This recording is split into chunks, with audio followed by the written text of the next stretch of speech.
आज के इस वीडियो में हम आपको 100 ऐसे प्रश्न बताने वाले हैं जो आपकी परीक्षा में 100% प्रश्न पूछे जाएंगे। इससे बाहर कोई भी प्रश्न नहीं पूछा जाएगा। हम इतने विश्वास के साथ इसलिए कह सकते हैं क्योंकि आपके पिछले साल जो भी परीक्षा हुई है उस परीक्षा को देखते हुए लगभग 8 से 10 सालों का क्वेश्चन पेपर देखते हुए जो हर साल पूछा जाता है और बिहार बोर्ड के ऑफिशियल मॉडल पेपर को देखते हुए इस प्रश्न को बनाया गया है। तो मैं आपसे रिक्वेस्ट करता हूं कि जब तक कि पूरे क्वेश्चन समाप्त न हो जाए तब तक आपको वीडियो को छोड़ करके नहीं जानी है, नहीं तो आप बाद में पछताइएगा तो फिर न कहिएगा।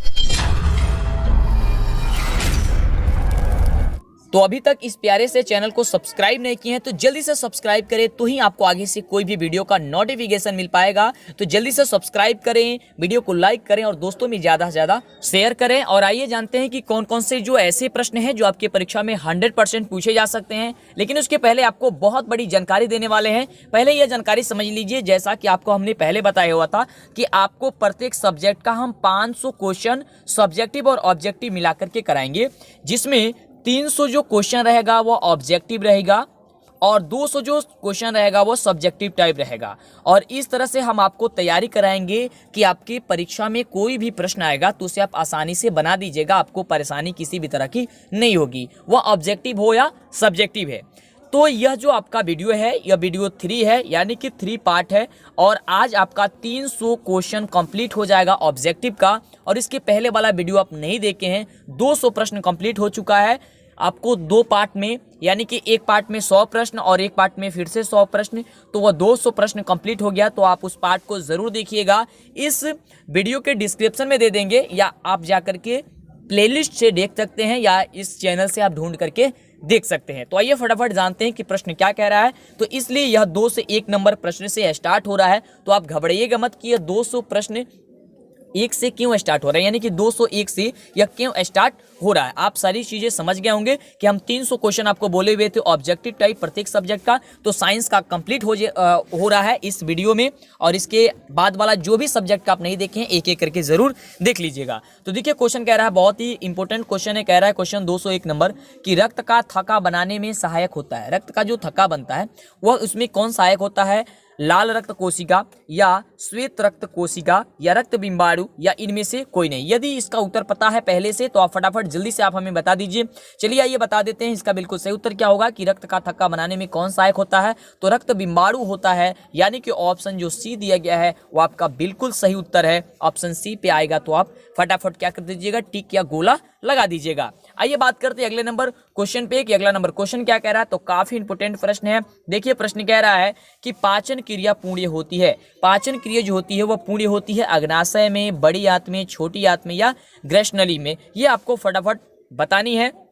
तो बताइए कि पाचन क्रिया कहाँ पूर्ण होती है, फटाफट आप बता दीजिए। तो ऑप्शन सी जो होगा आपका इसका बिल्कुल सही उत्तर हो जाएगा कि छोटी आंत में जो होती है वह पूरी होती है पाचन क्रिया, है ना। तो आइए देखते हैं कि अगला नंबर प्रश्न क्या कह रहा है। तो अगला नंबर हमारा प्रश्न है कि छोटी आंत की दीवार में पाई जाने वाली ग्रंथियों के स्राव को क्या कहते हैं। ध्यान से प्रश्न समझिए कि छोटी आंत की दीवार में जो पाई जाने वाली ग्रंथियां होती है वो ग्रंथियों के स्राव को हम लोग क्या कहते हैं। इसका उत्तर बताने से पहले आपको पहले बता दें कि अभी तक आप ऐप नहीं डाउनलोड किए हैं जिसमें आपको प्रत्येक सब्जेक्ट का chapter wise objective, subjective, model paper, यानी कि आपका नोट्स वगैरह हर चीज मिल जाएगा। तो आप जल्दी से नीचे डिस्क्रिप्शन में लिंक दिया गया है, उसे दबा करके आप ऐप को डाउनलोड कीजिए फटाफट से। या आपको लिंक नहीं मिल पा रहा है, परेशानी हो रही है, तो जाइए प्ले स्टोर पे और प्ले स्टोर पे आप चैनल का नाम लिखिए DLS एजुकेशन। जैसे ही आप DLS एजुकेशन लिखिएगा, जो चैनल का नाम है, देख लीजिए कि चैनल का नाम कैसे लिखा गया है।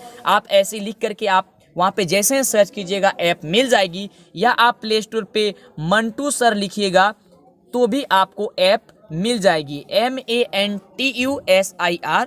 जैसे ही आप लिखिएगा मंटू सर तो आपको ऐप मिल जाएगी, या आप चैनल का नाम भी लिख सकते हैं। तो फटाफट जाइए ऐप को डाउनलोड कीजिए, या नीचे डिस्क्रिप्शन में लिंक भी दिया गया है। तो देखिए फटाफट जा करके उसमें आपको सभी नोट्स आपके चैप्टर वाइज आपके प्रत्येक सब्जेक्ट का मिल जाएगी। और एक भी वीडियो न छोड़िएगा, जितना भी वीडियो हम आपको बताते हैं, पढ़ाते हैं, अगर आप एक भी वीडियो छोड़िएगा तो परेशानी में पड़ जाइएगा, फिर आप बाद में न कहिएगा।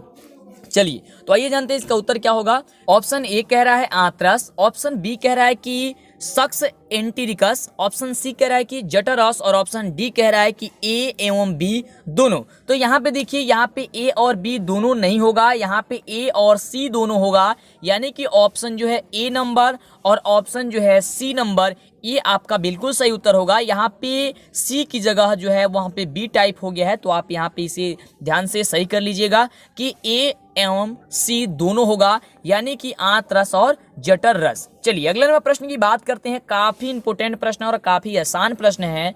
प्रश्न कह रहा है कि एक वयस्क मनुष्य के कितने दांत होते हैं।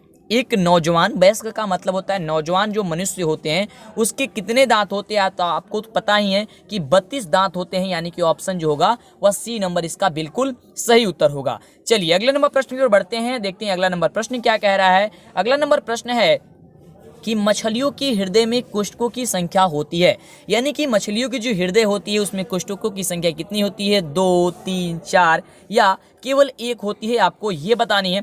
तो आपको बता देना चाहेंगे कि मछलियों के हृदय में कोष्ठकों की जो संख्या होती है वह 2 होती है, यानी कि ऑप्शन जो होगा वह ए नंबर आपका बिल्कुल सही उत्तर होगा, ऑप्शन ए की 2 होती है। अगले नंबर प्रश्न की ओर बढ़ते हैं, देखते हैं अगला नंबर प्रश्न क्या कह रहा है। अगर आपको इन सभी प्रश्न का उत्तर पहले से पता है तो आप बताते रहिए, आपको बताने से क्या होगा और भी ज्यादा याद होगा, क्योंकि आप सभी जानते हैं कि जितना ज्यादा आपकी परीक्षा होती है, यानी कि परीक्षा में जो भी प्रश्न पूछे जाती हैं उन प्रश्नों का उत्तर जो होता है आपको काफी लंबे दिनों तक याद रहता है। जो भी प्रश्न आपको पूछा जाता है परीक्षा में, कभी भी आप टेस्ट दिए होंगे तो यह याद जरूर रहता है कि आपने टेस्ट में कौन सा प्रश्न को किया हुआ था और उसका क्या उत्तर हुआ था, है ना। इसलिए आपको टाइपिंग जरूर करना है और आपको नाम जरूर बताना है इस कमेंट बॉक्स में, और बताना है आपको कि वीडियो कैसा लगता है। लाइक करके अपने दोस्तों के साथ शेयर भी करना है। जो लोग चैनल को सब्सक्राइब नहीं किए हैं चैनल को, तो सब्सक्राइब करेंगे तो ही आपको आगे से वीडियो का नोटिफिकेशन मिलेगा। आइए फटाफट करेंगे हम लोग, क्योंकि 100 प्रश्न करना है, काफी समय लग जाएगा, इसलिए फटाफट करते हैं।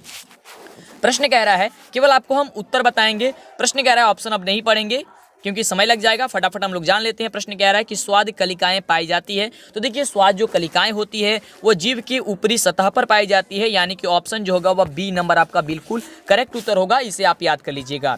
अगले प्रश्न की बात करते हैं, देखते हैं अगला नंबर प्रश्न क्या कह रहा है। तो देखिए अगला नंबर प्रश्न है कि आमाशय के अग्रभाग को हम लोग क्या कहते हैं। आमाशय के अग्रभाग को क्या कहते हैं। तो इसका जो बिल्कुल सही उत्तर हो जाएगा वो उसका हो जाएगा ऑप्शन सी कि कार्डियक कहते हैं, यानी कि ऑप्शन सी आपका बिल्कुल सही उत्तर हो जाएगा। अगले नंबर क्वेश्चन की बात करते हैं। तो देखिए अगला नंबर क्वेश्चन है, कह रहा है कि मुख गुहा का पिछला भाग कहलाता है। जो मुख गुहा होता है उसका पिछला जो भाग होता है वह क्या कहलाता है। तो इसका सही उत्तर हो जाएगा कि ग्रसनी कहलाता है, यानी कि ऑप्शन जो होगा वह ए नंबर इसका सही उत्तर होगा। अगले नंबर प्रश्न की बात करते हैं। अगला प्रश्न है, वो प्रश्न कह रहा है कि निम्नलिखित में कौन सजीव के मुख्य लक्षण है। इसमें से सजीव का मुख्य लक्षण जो है वो कौन है। तो देखिए, स्थानांतरण भी है, श्वसन भी है, प्रकाश संश्लेषण भी है और इनमें से सभी भी है, यानी कि इनमें से सभी जो ऑप्शन दिया गया है डी नंबर वो आपका बिल्कुल करेक्ट उत्तर हो जाएगा। कि सजीव का लक्षण क्या होता है, ये स्थानांतरण भी होता है, श्वसन भी होता है, प्रकाश संश्लेषण भी होता है, ये सारी चीजें होती है। और आप सब्जेक्टिव टाइप जो वीडियो है उसे आप नहीं देखें तो जरूर देखिएगा,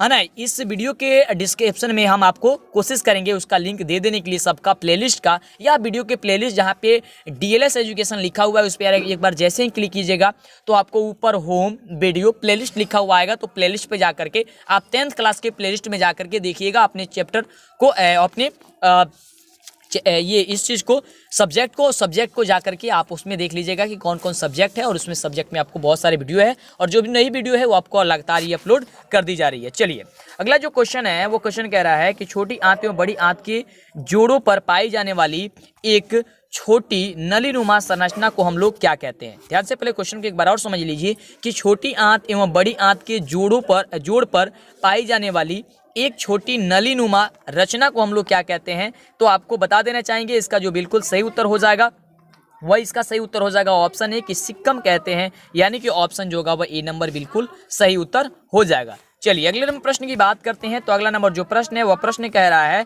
कि लोहे को जिंक से लेपित करने की क्रिया को हम लोग क्या कहते हैं। तो आप सभी जानते हैं कि लोहे को जिंक से लेपित करने की क्रिया को हम लोग कहते हैं गैल्वेनीकरण, यानी कि ऑप्शन जो बी दिया गया है वो आपका बिल्कुल करेक्ट उत्तर है। चलिए अगले नंबर प्रश्न की ओर बढ़ते हैं, देखते हैं अगला नंबर प्रश्न क्या कह रहा है। अगला प्रश्न है कि सिल्वर क्लोराइड का रंग क्या है? सिल्वर क्लोराइड का जो रंग होता है वह कैसा होता है? तो सिल्वर क्लोराइड का रंग होता है आपका श्वेत, यानी कि सफेद होता है, जो कि ऑप्शन ई जो होगा आपका बिल्कुल करेक्ट उत्तर होगा। श्वेत होता है सिल्वर क्लोराइड का रंग।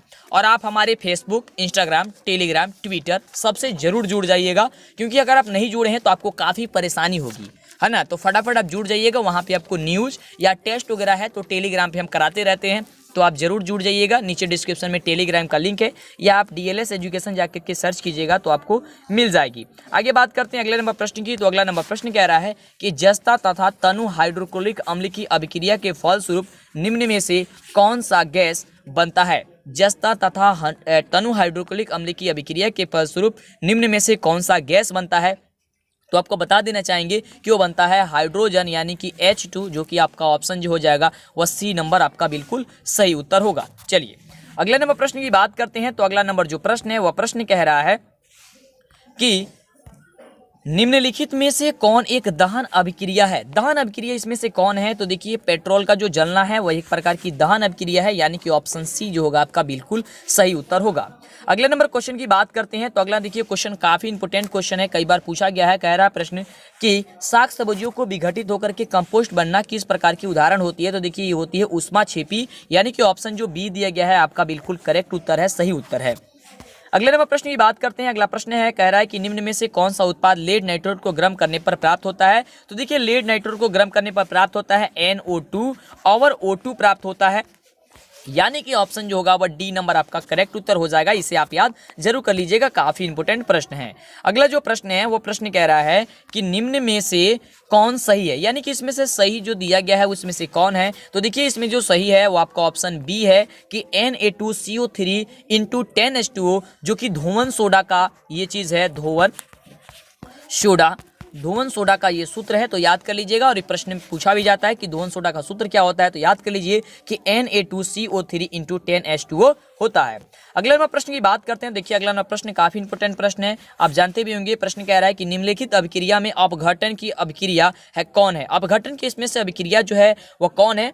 218 नंबर जो प्रश्न है उसका सही उत्तर हो जाएगा ऑप्शन सी कि 2KClO3 से बनता है 2KCl प्लस 3O2। ये संतुलित कर दिया गया है। संतुलित कैसे करना है ये आपको सब्जेक्टिव टाइप जो वीडियो आ रही है या जो आई हुई है उसे आप जरूर देखेंगे तो उसमें पता चल जाएगा, आपको सारी चीज़ वहाँ पे कंप्लीट कराई जा रही है। यानी कि आपको 300 ऑब्जेक्टिव और 200 सब्जेक्टिव करा दी जाएगी प्रत्येक सब्जेक्ट की, तो आपको 500 क्वेश्चन याद हो जाएगा एक सब्जेक्ट का। ऐसे करते करते आपका 6 ये है सब्जेक्ट है, तो 6 सब्जेक्ट है, तो आपको लगभग जो है आपको 3000 क्वेश्चन याद हो जाएगा। और 3000 जब क्वेश्चन याद हो जाएगा तो इससे बाहर क्वेश्चन आ ही नहीं सकता है आपके एग्जाम में। इतना क्वेश्चन कहाँ से बन पाएगा? इसलिए कहते हैं पूरी विश्वास के साथ कि इससे बाहर नहीं आएगा। इसलिए ज़रूर देखिएगा, एक भी वीडियो आप छोड़े होंगे तो काफ़ी आपको नुकसान हो जाएगी। और इसके बाद से आपको मॉडल पेपर भी शुरू करने वाले हैं। जैसे ही क्वेश्चन ये खत्म हो जाएगा तो मॉडल पेपर लगातार चलेगा, ताकि आपको अभ्यास भी हो जाए। बहुत सारा मॉडल पेपर अपलोड भी है, तो उसे आप जाकर के देखिए, है ना। वीडियो काफ़ी लंबे समय के बाद देख रहे होंगे तो फटाफट देख लीजिए, सारे वीडियो अपलोड हो गई होगी, है ना। चलिए अगला प्रश्न है कि Fe2O3 प्लस 2Al से बनता है Al2O3 प्लस 2Fe की दी गई अभिक्रिया किस प्रकार की है? मतलब कि ये किस प्रकार की अभिक्रिया है? तो यह जो है एक विस्थापन अभिक्रिया है, क्योंकि विस्थापन अभिक्रिया में यही होता है कि अधिक क्रियाशील तत्व जो होता है वह कम क्रियाशील तत्व को क्या करते हैं? विस्थापित कर देते हैं, यानी कि हटा देते हैं और उसका स्थान ग्रहण कर लेते हैं। इसलिए इसका उत्तर क्या हो जाएगा? ऑप्शन डी हो जाएगा। यहाँ पे देख रहे हैं कि Fe जो है वो कहाँ पे आ गया? अब यहाँ पे आ गया है Al2 आ गया है ना। Fe के जगह अब Fe2 के जगह Al2 आ गया है, उसे विस्थापित कर दिया है और अपना स्थान ग्रहण कर लिया है। ठीक है, चलिए इसलिए अब विस्थापन अभिक्रिया है। अगले नंबर क्वेश्चन की बात करते हैं। तो अगला क्वेश्चन कह रहा है कि लौह चूर्ण पर तनु हाइड्रोक्लोरिक अम्ल की अभिक्रिया लौह चूर्ण पर तनु हाइड्रोक्लोरिक अम्ल डालने से क्या होता है? तो देखिए लौह चूर्ण पर तनु हाइड्रोक्लोरिक डालने पर क्या होता है कि क्लोरीन गैस और आयरन क्लोराइड बनता है, यानी कि ऑप्शन जो होगा वह बी नंबर आपका बिल्कुल सही उत्तर नहीं, हाइड्रोजन गैस और आयरन क्लोराइड बनता है, सॉरी, हाइड्रोजन गैस और आयरन क्लोराइड बनता है, यानी कि ऑप्शन जो होगा वह ए नंबर होगा। हाइड्रोजन गैस और आयरन क्लोराइड बनता है, न कि क्लोरीन गैस और आयरन क्लोराइड। हाइड्रोजन गैस और आयरन क्लोराइड बनता है, यानी कि ऑप्शन जो होगा वह ए नंबर होगा।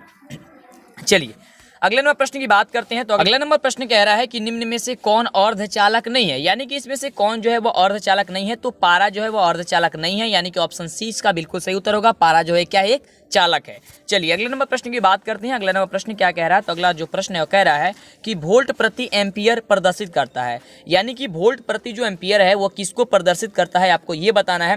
तो वह प्रदर्शित करता है ओम को, यानी कि ऑप्शन जो सी है आपका सही उत्तर है। और ओम का जो नियम होता है ये आपको कई बार पूछा जा चुका है आपका परीक्षा में, तो ओम का नियम भी आप जरूर याद कीजिएगा। आपको हम तो सब्जेक्ट में करा ही रहे हैं, तो एक भी वीडियो आप मिस न कीजिएगा। इसलिए कहते हैं बार बार जो चैनल को सब्सक्राइब नहीं किए होंगे उनको काफ़ी नुकसान होगा, तो चैनल को सब्सक्राइब करके जरूर आप पढ़ाई कीजिएगा, वीडियो लाइक जरूर कीजिएगा, कमेंट करके बताइएगा कि वीडियो कैसा लगता है। अगला प्रश्न है कि विद्युत प्रतिरोध का मात्रक क्या होता है। तो विद्युत प्रतिरोध का जो मात्रक होता है, काफी लंबे समय से आप जानते हैं कि विद्युत प्रतिरोध का जो मात्रक होता है वो ओम होता है, यानी कि ऑप्शन जो हो जाएगा वह सी नंबर आपका बिल्कुल सही हो जाएगा। अगले नंबर क्वेश्चन की बात करते हैं, तो अगला क्वेश्चन कह रहा है कि विद्युत धारा का मात्रक क्या होता है। जो विद्युत धारा होता है, विद्युत धारा का मात्रक जो होता है वह क्या होता है। तो विद्युत धारा का जो मात्रक होता है वह क्या होता है बाबू, तो एम्पियर होता है, यानी कि ऑप्शन जो होगा वह डी नंबर जो होगा वह सही उत्तर होगा कि एम्पियर होता है, यानी कि एम्पियर होता है। ठीक है, चलिए अगला नंबर क्वेश्चन की बात करते हैं। तो अगला क्वेश्चन कह रहा है कि 1, 2 और 3 ओम के 3 प्रतिरोधों को श्रेणी क्रम में जोड़ा जाता है, तो समतुल्य प्रतिरोध क्या होगा। तो समतुल्य प्रतिरोध इसका क्या होता, जब इसे कहाँ जोड़ा जाता है, श्रेणी क्रम में जोड़ा जाता है। तो श्रेणी क्रम में जोड़ना काफ़ी आसान है, बस आपको सबको जोड़ देना है कि 1 + 2 + 3 अब कितना हो जाएगा, ये 3 और 3 6, यानी कि 6 इसका बिल्कुल सही उत्तर हो जाएगा। तो ऑप्शन डी जो होगा बिल्कुल सही उत्तर हो जाएगा, ऑप्शन डी, क्योंकि आप जानते हैं श्रेणी क्रम में क्या होता है, RP बराबर होता है यही चीज ना, R1 + R2 + R3 plus dot dot dot, जहाँ तक अनंत तक जाना हुए जा सकता है। यानी कि जब भी श्रेणी क्रम की बात की जाती है तो सबको एक साथ क्या किया जाता है, जोड़ दिया जाता है ना। तो 3, 1, 2 और 3 दिया है, तो तीनों को जोड़ दीजिए, 1 और 2 3 और 3 3 6, यानी कि 6 इसका उत्तर हो जाएगा। अगले क्वेश्चन की बात करते हैं। तो अगला क्वेश्चन कह रहा है कि विभवांतर का ऐसा ही मात्रक जो होता है वह क्या होता है। काफी आसान क्वेश्चन है और कई बार पूछा भी जाता है। कह रहे कि विभवांतर का ऐसा ही मात्रक, देखिए विभवांतर का जो ऐसा ही मात्रक होता है वह क्या होता है, तो होता है वोल्ट, यानी कि ऑप्शन जो होगा वह डी हो जाएगा। ठीक है, वाट नहीं होता है, वोल्ट होता है, ऑप्शन डी। चलिए फटाफट आप सभी उत्तर बताते रहिए, इसका उत्तर सबका क्या होगा। अगला क्वेश्चन है कि विभव का मात्रक जो होता है वह क्या होता है। विभव का मात्रक, अब यहाँ पे विभव का मात्रक बताना है कि विभव का मात्रक जो होता है वह क्या होता है। तो विभव का मात्रक भी होता है आपका वोल्ट, यानी कि ऑप्शन जो होगा वह बी नंबर आपका बिल्कुल करेक्ट उत्तर है। अगले नंबर क्वेश्चन की बात करते हैं। तो अगला क्वेश्चन कह रहा है कि 100 वाट से 220 वोल्ट के विद्युत बल्ब के तंतु का प्रतिरोध जो होगा वह क्या होगा। प्रतिरोध कैसे निकाला जाता है, ये क्या होगा, फिलहाल इसका उत्तर याद कर लीजिए। और क्वेश्चन भी पूछा जाएगा तो यही क्वेश्चन पूछा जाएगा, इसको दूसरा नहीं पूछा जाएगा। इससे 484 ओम होगा। अब कैसे होगा, आपको जो सब्जेक्टिव टाइप हम वीडियो बना रहे हैं उसमें आपको हम बता देंगे ये सारी चीजें। चलिए यहाँ पे बताएंगे, काफी लंबा समय लग जाएगा, फिर आपको परेशानी हो जाएगी। अगला क्वेश्चन है कि टंगस्टन निम्नलिखित में से किस ताप पर पिघलता है ना। पिघलता यहाँ पे होगा, यहाँ पे टाइपिंग सही से कर लीजिएगा, थोड़ी सी मिस टाइपिंग हो गई है। क्वेश्चन है कि टंगस्टन निम्नलिखित में से किस ताप पर पिघल जाता है। तो इसका जो सही उत्तर हो जाएगा वो ऑप्शन हो जाएगा सी, कि लगभग 3500 जो कि डिग्री सेल्सियस पे क्या करता है, पिघल जाता है। अगले क्वेश्चन की बात करते हैं। अगला क्वेश्चन कह रहा है कि विद्युत शक्ति का मात्रक क्या होता है। तो देखिए विद्युत शक्ति की जो मात्रक होती है वो क्या होती है, पहले आपको हम ऑप्शन दिखा देते हैं कि ऑप्शन क्या कह रहा है। आप देख पा रहे हैं ऑप्शन, तो आपका उत्तर इसका हो जाएगा विद्युत शक्ति का ऐसा ही मात्रक। तो विद्युत शक्ति का आप ऐसा ही मात्रक आप काफी दिनों से जानते हैं। विद्युत शक्ति का मात्रक क्या होता है, वाट होता है, यानी कि ऑप्शन जो डी दिया गया वह काफी सही उत्तर है। चलिए अगला नंबर क्वेश्चन की बात करते हैं। तो अगला नंबर क्वेश्चन कह रहा है कि किसी भी उदासीन विलयन का पीएच मान क्या होता है। किसी भी उदासीन विलयन, तो आप सभी जानते हैं कि 7 से जिसका कम मान होगा पीएच होगा वो आपका अम्लीय विलयन में आ जाएगा, और 7 से ज़्यादा होगा वह क्षारीय विलयन में आ जाएगा। यानी कि 7 होगा तो उदासीन हो जाएगा, यानी कि ऑप्शन बी हो जाएगा, है ना। इस तरह याद कीजिए। आप सभी ये जानते हैं ना कि 7 से कम होगा तो वो अम्लीय विलयन हो जाएगा, और 7 से ज़्यादा होगा तो क्षारीय विलयन हो जाएगा। तो 7 रहेगा तो आपका उदासीन हो जाएगा, यानी कि ऑप्शन बी आपका करेक्ट उत्तर है। अगला क्वेश्चन कह रहा है कि निम्नलिखित में कौन लवण है। निम्नलिखित में जो है वह कौन लवण है, इसमें से लवण कौन है। तो आप सभी इसमें से जानते हैं कि ऑप्शन जो सी दिया गया है K2SO4, तो K2SO4 जो है एक प्रकार की लवण है, यानी कि ऑप्शन जो होगा वह सी नंबर सही उत्तर हो जाएगा। ठीक है, चलिए अगला क्वेश्चन की बात करते हैं। तो अगला क्वेश्चन कह रहा है कि किसी लाल तप्त आयरन पर जलवाष्प प्रवाहित करने पर कौन सा यौगिक प्राप्त होता है। किसी लाल तप्त आयरन पर जलवाष्प प्रवाहित करने पर कौन सा जो होता है वह यौगिक प्राप्त होता है। तो आप सभी को पता होनी चाहिए। देखिए ऑप्शन जो दिया गया है वो काफ़ी एक दूसरे से मिलता जुलता दिया गया है, और ऐसा ही प्रश्न ऑप्शन आपको दिए जाएंगे एग्जाम में, लेकिन आपको सही उत्तर पे टिक करनी है। तो ये हो जाएगा Fe3 और SO4, Fe3 और SO4 Fe3SO4 होगा, यानी कि ऑप्शन सी। अगले नंबर क्वेश्चन की बात करते हैं। तो अगला क्वेश्चन है कि हमारे शरीर में पीएच कितने परास के बीच जो होता है वह कार्य करता है। जो हमारा शरीर होता है उसमें पीएच जो होता है कितने परास के बीच कार्य करता है, तो वह 7.0 से, यानी कि 7 से लेकर के 7.8 तक काम करता है ना। यानी कि ऑप्शन जो दिया गया है बी नंबर हो आपका बिल्कुल सही उत्तर है। अगले क्वेश्चन की ओर बढ़ते हैं, देखते हैं क्वेश्चन क्या कह रहा था। क्वेश्चन है कि बेकिंग पाउडर का अणुसूत्र जो होता है वह क्या होता है। बेकिंग पाउडर का, यानी कि बेकिंग सोडा का जो होता है, बेकिंग सोडा या बेकिंग पाउडर, उसका क्या सूत्र होता है, तो उसका होता है, आप सभी को पता है इसका उत्तर, फटाफट आप हमें बताते रहिए। वो होता है NaHCO3 NaHCO3, यानी कि ऑप्शन जो है वो सी नंबर होगा। अगला जो क्वेश्चन है वो क्वेश्चन कह रहा है कि निम्नलिखित में कौन विजातीय यौगिक है, यानी इनमें से विजातीय कौन है, कौन जो है मिलता जुलता है, कौन कौन और कौन जो है विजातीय यानी इनमें से अलग है। तो चूना पत्थर, खगड़िया, संगमरमर, प्लास्टर पेरिस। तो देखिए संगमरमर, खगड़िया और चूना पत्थर ये सभी एक ही हैं, लेकिन ये प्लास्टर और पेरिस जो है वह अलग है, यानी कि ऑप्शन जो डी हो जाएगा यही एक विजातीय है, यानी कि ऑप्शन डी सही होगा। आपको क्वेश्चन का आंसर जो है वो आपको बहुत सोच समझ के देना है, ऐसे हबड़ा करके किसी भी प्रश्न का उत्तर नहीं देना है परीक्षा में, ये चीज़ आप ध्यान में जरूर रखिएगा। क्वेश्चन कह रहा है कि निम्नलिखित में सेहत का कौन सा मान क्षारक विलयन का मान देता है। सेहत नहीं होगा यहाँ पे जो दिया गया है, ये सेहत को काट दीजिए, ये गलती से टाइप हो गया है। निम्नलिखित में कौन सा मान क्षारक विलयन का मान देता है, यानी कि क्षारक विलयन कौन होता है। तो आप सभी को अभी हमने बताया कि जिसका मान 7 से ज़्यादा होगा, जिसका पीएच मान, वही उसका क्या होगा, वह हमारा क्षारक विलयन देगा, यानी कि 13 जो है वह 7 से अधिक है, यानी कि ऑप्शन जो है डी नंबर आपका सही उत्तर है।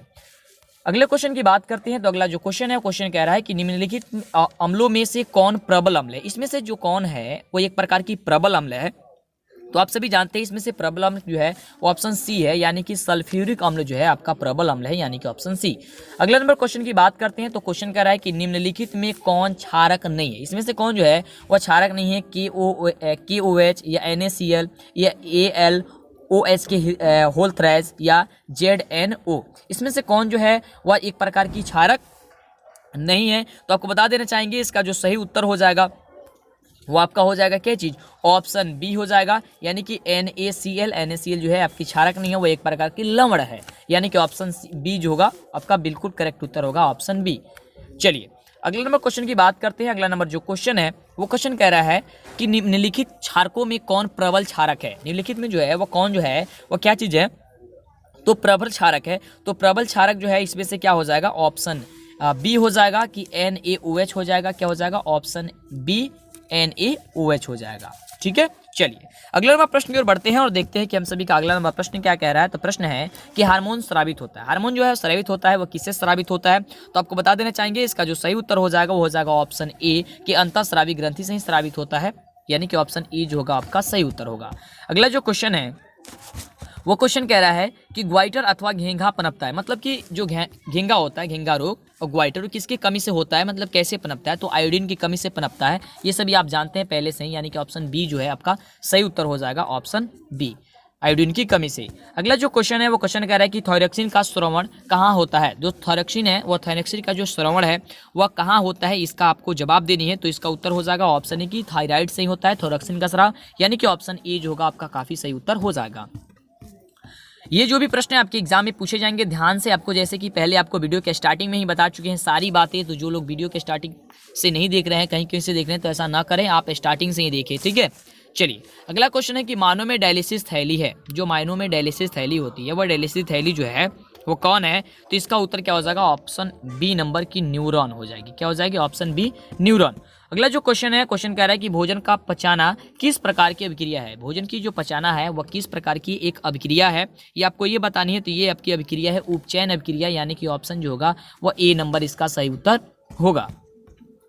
अगला क्वेश्चन है कि कौन सा पादप नियंत्रण फल बेचने वाले द्वारा उपयोग किया जाता है, तो किया जाता है एथिलीन का। तो एथिलीन आपका हो जाएगा ऑप्शन सी नंबर, लेकिन देखिए इथिलीन यहाँ पे इथाइलाइन लिखा गया, एथिलीन होता है, ये ए से शुरू होता है, ये टाइपिंग जो है वो थोड़ी सी गलत हुई है, इथालीन होता है। ठीक है, चलिए ऑप्शन सी ही होगा।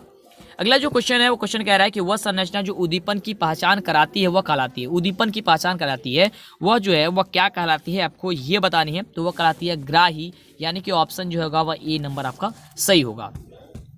अगला जो क्वेश्चन है वो क्वेश्चन कह रहा है कि निम्नलिखित में से कौन सी एक अंतःस्रावी और बाह्यस्रावी ग्रंथि दो प्रकार की होती है। निम्नलिखित में से कौन सी एक अंतःस्रावी और बाह्यस्रावी ग्रंथियां जो होती है वो दो प्रकार की होती है। इसका जो सही उत्तर होगा वह क्या होगा, तो इसका सही उत्तर होगा पिट्यूटरी, यानी कि ऑप्शन जो होगा वो डी नंबर इसका सही उत्तर होगा, पिट्यूटरी ऑप्शन डी। चलिए अगला जो क्वेश्चन है वो क्वेश्चन कह रहा है कि कौन सी अंतःस्रावी ग्रंथि वृक्क के दोनों ओर ऊपर स्थित होती है। कौन सी अंतःस्रावी ग्रंथि जो होती है वो वृक्क के दोनों ओर ऊपर स्थित होती है। इसका जो होगा वह सही उत्तर क्या होगा, तो होता है गोनेड्स, यानी कि ऑप्शन जो होगा वह ए नंबर इसका होगा, ऑप्शन ए।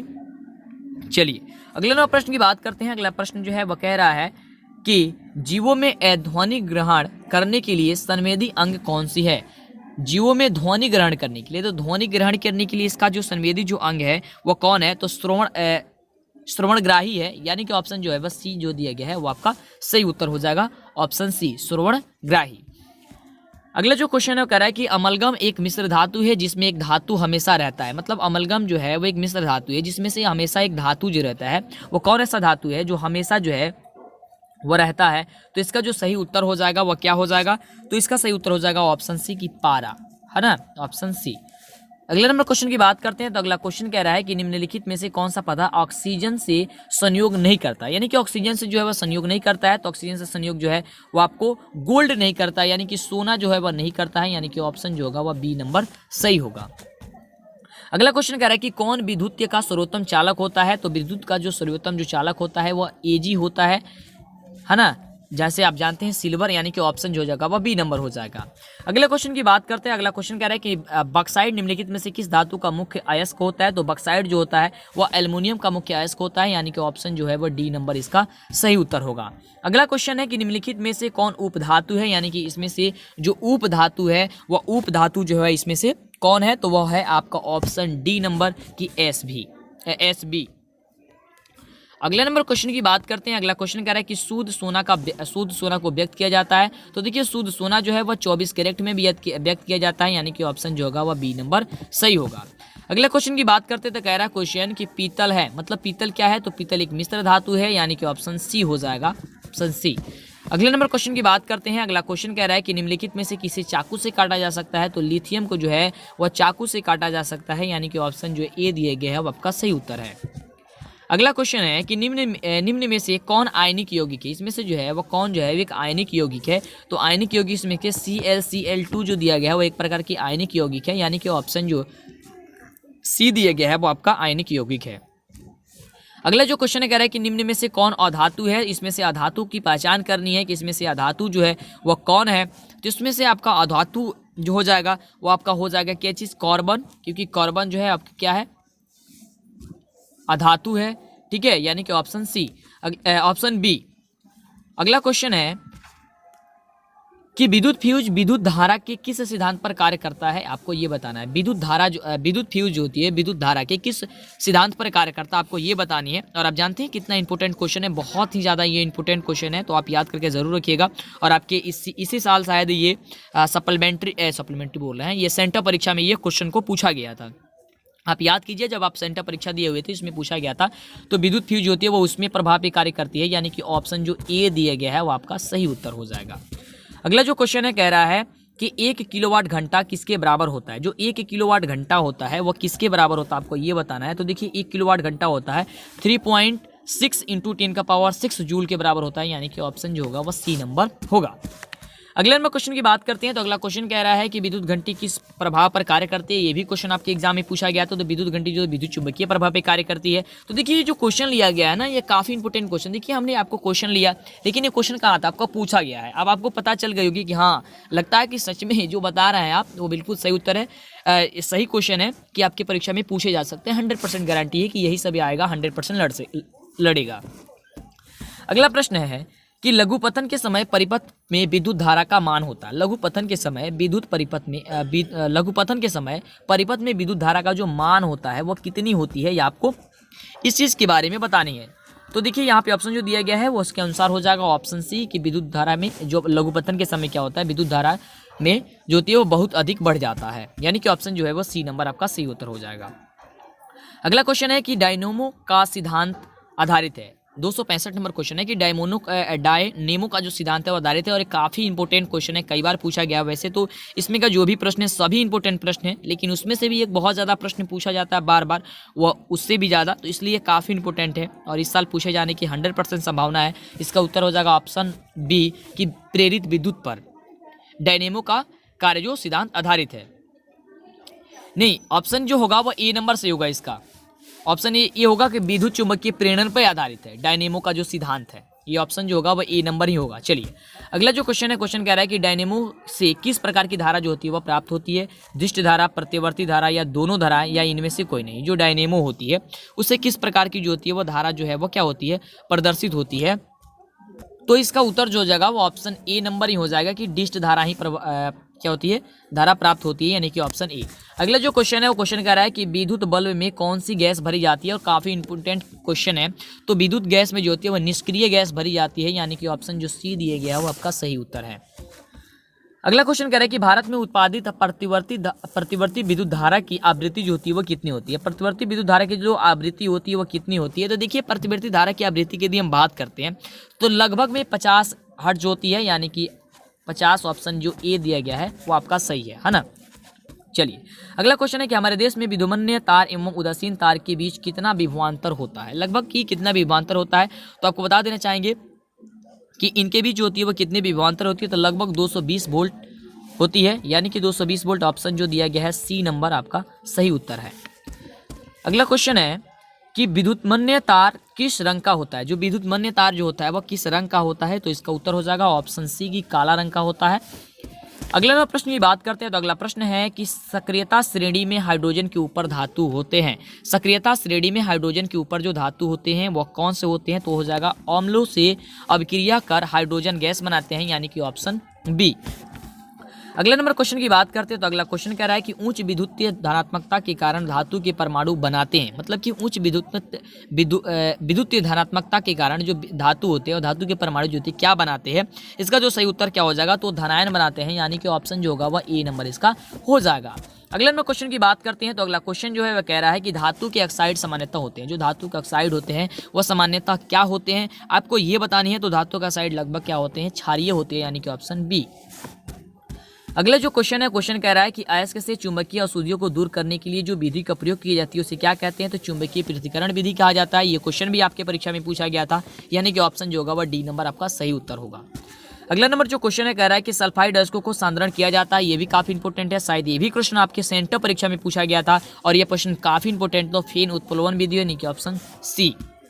अगला जो क्वेश्चन है कह रहा है कि निम्नलिखित में से कौन सा एल्युमिनियम का मिश्र धातु है। एल्युमिनियम का मिश्र धातु, तो एल्युमिनियम का मिश्र धातु जो है इसमें से जो है वह कौन है। तो वह है मैग्नीशियम है, यानी कि ऑप्शन जो होगा वह ए नंबर होगा। मैग्नीशियम की जगह मैग्नीलियम लिखा गया है, मैग्नीशियम इसे कर लीजिएगा ऑप्शन ए। अगला जो क्वेश्चन है वो क्वेश्चन कह रहा है कि कॉपर का निष्कर्षण मुख्य किस अयस्क के द्वारा किया जाता है। कॉपर का निष्कर्षण, तो इसका उत्तर जो हो जाएगा वह क्या हो जाएगा। तो इसका उत्तर हो जाएगा ऑप्शन बी की कॉपर पाइराइट्स के द्वारा, यानी कि CuFeS2 के द्वारा, यानी कि ऑप्शन जो बी दिया गया है आपका सही उत्तर है। अगला जो क्वेश्चन है वो क्वेश्चन कह रहा है कि किसी अधातु के परमाणु के बाह्यतम शेल में इलेक्ट्रॉनों की जो संख्या होती है वो कितनी होती है। धातु के किसी अधातु के परमाणु के बाह्यतम शेल में इलेक्ट्रॉनों की संख्या कितनी होती है। तो वो होती है 2, 3, 4, 5, यानी कि ऑप्शन बी जो दिया गया है वह काफी सही उत्तर है। अगला जो क्वेश्चन है वो क्वेश्चन कह रहा है कि साधारण गंधक किस आणविक रूप में पाया जाता है। साधारण गंधक किस आणविक रूप में पाया जाता है, आपको इसका जवाब देनी है। तो वो आपको पाया जाता है S8 के, यानी कि ऑप्शन जो सी दिया गया है आपका सही होगा। अगला क्वेश्चन है कि फास्फोरस का आणविक जो सूत्र होता है वो क्या होता है। तो फास्फोरस का आणविक सूत्र आप जानते हैं कि P4 होता है, यानी कि ऑप्शन जो डी दिया गया है वो आपका सही उत्तर होगा ऑप्शन डी।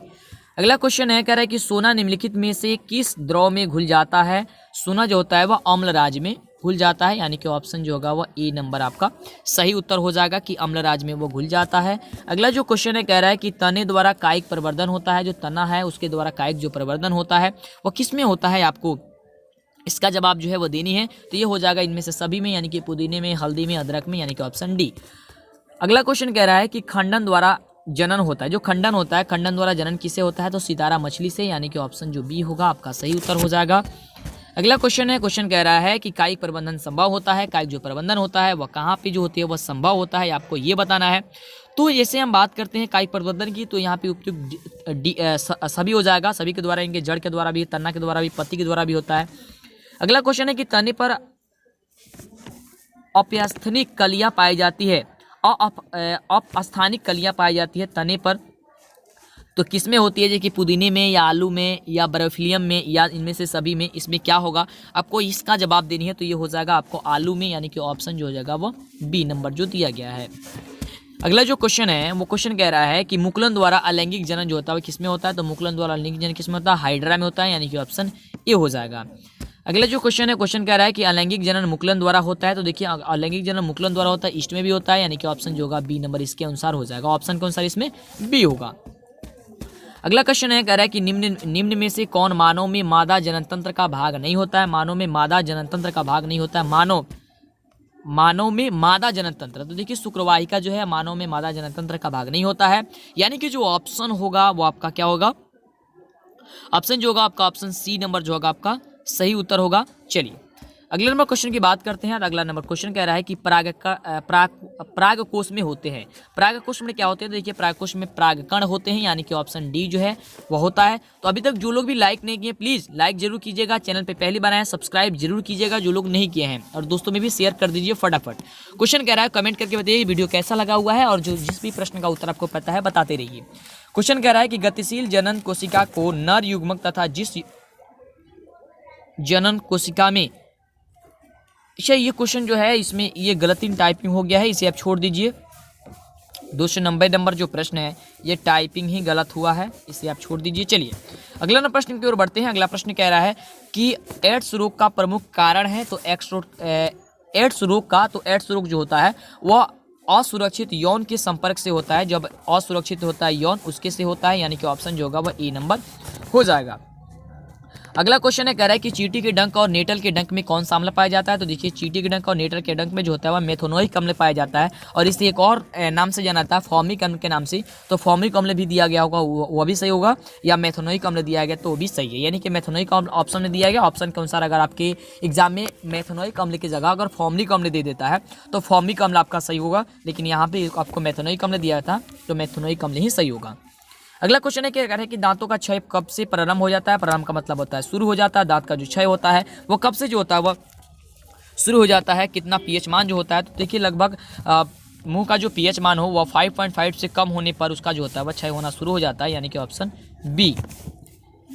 अगला क्वेश्चन कह रहा है कि हमारे पेट यानी कि उदर में कौन सा अम्ल उत्पन्न होता है, ये आपको ये बताना है। तो हमारी पेट यानी कि उदर में जो होता है हाइड्रोक्लोरिक अम्ल जो है वो उत्पन्न होता है, आप काफ़ी दिनों से पढ़ भी रहे हैं हाइड्रोक्लोरिक अम्ल के बारे में, तो वही उत्पन्न होता है, यानी कि ऑप्शन सी।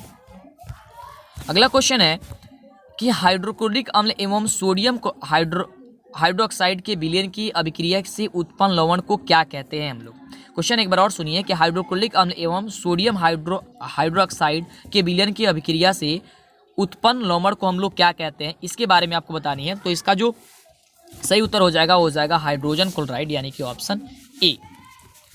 चलिए अगला प्रश्न है, कह रहा प्रश्न कि धोने का सोडा का रासायनिक सूत्र क्या है, तो आपको पहले ही बता दिए हैं कि धोने का सोडा का रासायनिक सूत्र क्या है, वो क्या होता है Na2CO3 × 10H2O होता है, यानी कि ऑप्शन जो ए दिया गया है वह सही उत्तर है, ऑप्शन ए।